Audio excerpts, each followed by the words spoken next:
No, that's playback. Okay. Contento con todas las cosas que hemos aprendido, cosas muy importantes que yo creo que han enriquecido nuestra What it vida. was is that it's probably got the wrong button pushed in, so for a quick fix, I grabbed this one for monitor 4 so they can record. De ellas, Did you want it restored? en el libro de Zacarías, el día de hoy, de nuevo.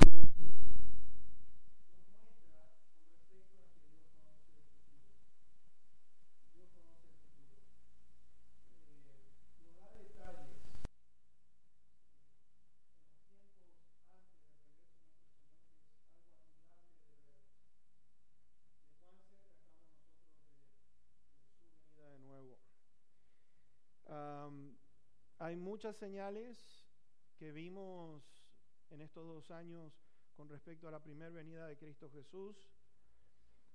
Tantos detalles, arriba de 300 profecías que se cumplieron en un solo hombre que es Cristo. Es una cosa increíble, impresionante. Y de ver entonces los detalles que el Señor presenta antes de que Él regrese. Y son detalles en los cuales admiramos mucho porque hemos visto tanto en los mensajes de la mañana como los mensajes en la noche de cuán cerca estamos de ese evento.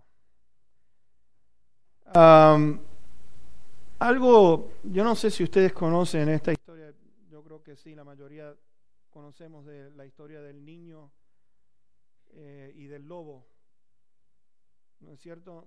Si no la conocen, pues había un niño en un pueblo que había un lobo, se conocía que estaba por ahí por los alrededores de este pueblo.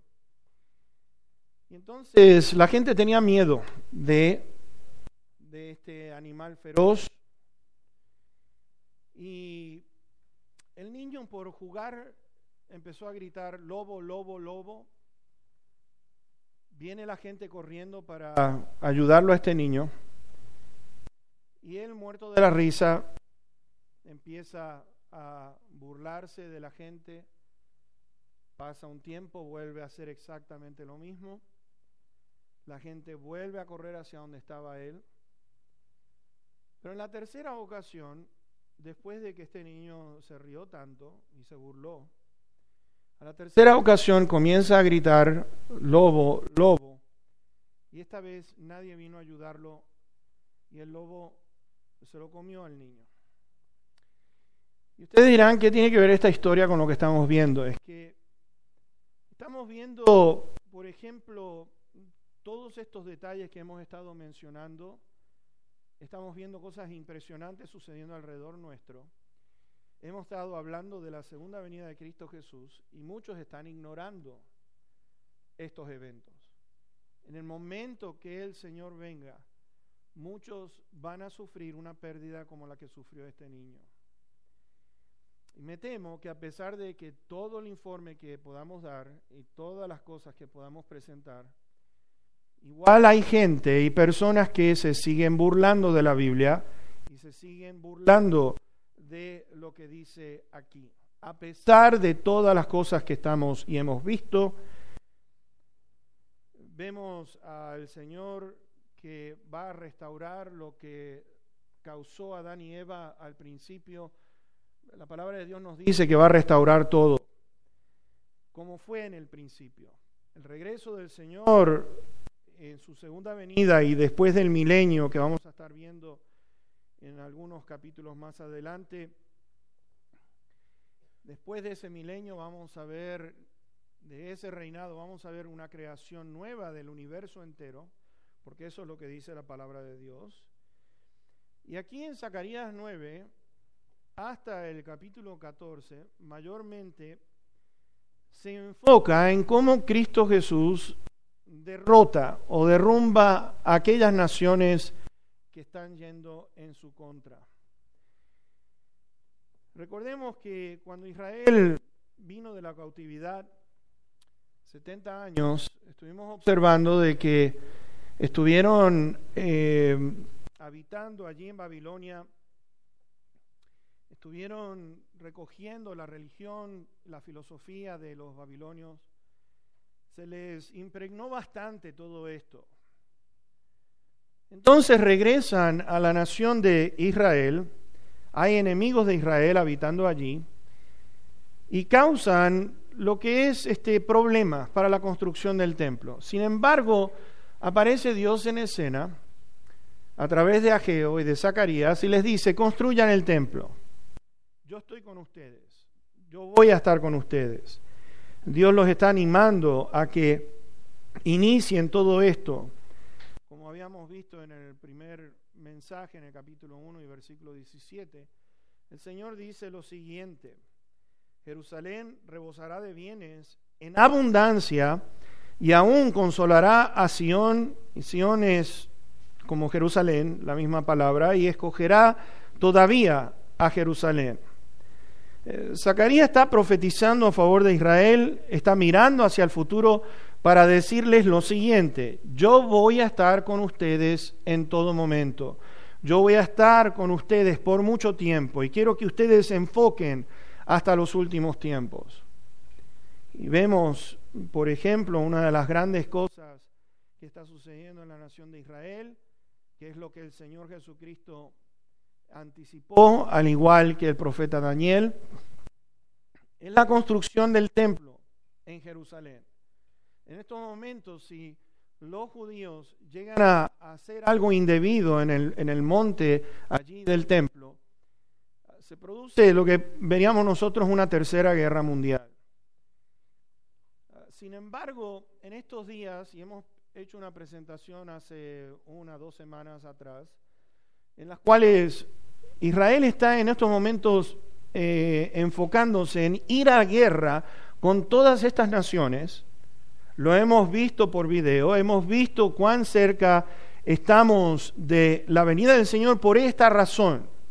Israel estando nuevamente en su lugar, 1948, allí en mayo 14, después de 1878 años, algo que parecía un imposible, vemos a Israel nuevamente en su lugar. Vemos al Señor Jesucristo hablando del templo. Y acuérdense que allí en Mateo 24, cuando los discípulos le están diciendo: mira, observa cuán lindo y hermoso es este templo. Y sin embargo Jesús le dijo: miren, no va a quedar piedra sobre piedra, este templo que ustedes tanto admiran va a ser destruido.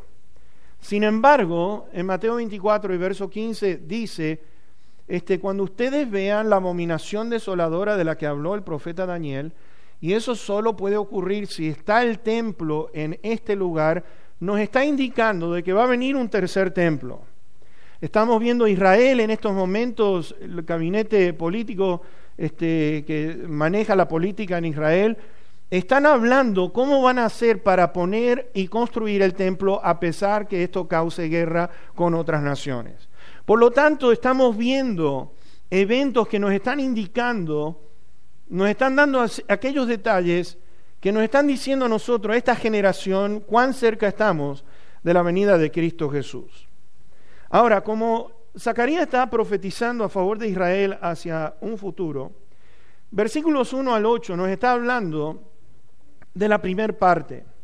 Del verso 9 en adelante hasta el final del capítulo, nos está hablando de una segunda parte. Primera parte claramente está hablando de Alejandro el Grande o Alejandro el Magno. Vamos a estar viendo un poco de historia al respecto. Y lo que Dios está tratando de decir es: miren, esto es lo que va a suceder dentro de poco. Yo estoy mirando la historia de esta humanidad. Yo estoy permitiendo ciertas cosas y todo esto va llevando y va a llevar hacia este punto. Y versículos, como estaba diciendo, 1 al 8, Alejandro el Grande de Grecia, les está anticipando que vienen problemas en camino, que Dios va a estar con ellos a través de estos problemas, pero sin embargo este hombre, vamos a notar que fue un instrumento de Dios para cumplir lo que vamos a ver aquí en el versículo 1 al 8. Ahora, vamos a ver el versículo 1. Vamos a ir por partes con respecto a este capítulo, pero versículo número 1.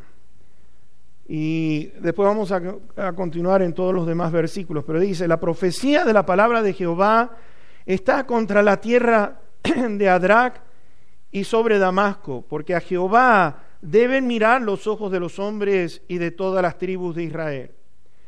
Viene profecía, palabra de Dios a Zacarías, y nos empieza a dar, ustedes van a ver una cantidad de ciudades mencionadas aquí. Y ustedes dirán, ¿qué importancia tiene todo esto en lo que vamos a ver? Y es muy importante por lo siguiente.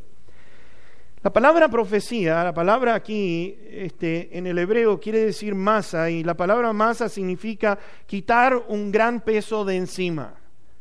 La palabra profecía le está diciendo profecía de la palabra de Jehová que está contra la tierra. Voy a quitar este peso pesado que tiene mi nación. Y tiene un sentido porque vemos a Drac, vemos a Damasco, vemos a Mat, Tiro y Sidón, a Ascalón, Gaza y Ecrón. Y ustedes dirán, bueno, ¿qué es todo esto? Vamos a explicar un poquitito.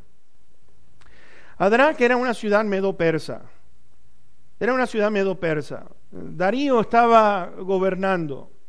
Y vemos nosotros aquí que aparece lo que es, y cualquiera, les voy a decir una cosa, cualquier historiador que ve este capítulo y empieza a ver todas estas ciudades, empieza a ver cómo fueron derrotadas una con una, exactamente los historiadores saben de que está hablando de Alejandro el Grande.